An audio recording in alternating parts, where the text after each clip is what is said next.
Hi, I'm Shari Berkowitz of the Vertical Workshop, and I have a reformer on the mat exercise for you. What do you do for knee stretches?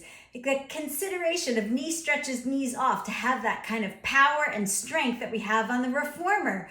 Do you put socks on? Do you use sliders? No, you use your hard work.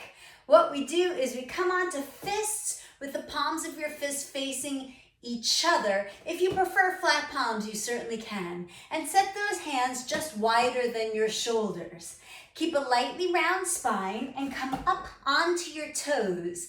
Then, keeping your pelvis as low as you can, jump one foot as close to between your hands as you can and reach your opposite leg out long behind you.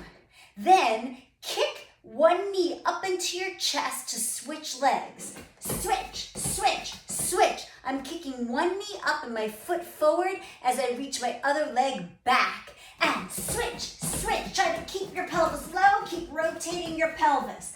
I do 8 repetitions, then I pause, and then I do another 2 sets of 8 with pause in between. Set my fists, come onto my toes, round my spine and rotate my pelvis, jump one foot forward, one leg back, and try to get one knee right up into your chest. And knee up, knee up, knee up, knee up. As I reach a leg back, I try to go as far back as I can and kick my other leg as far forward as I can. All right, now that's something to play with for knee stretches for reformer on the mat. Reach out with questions.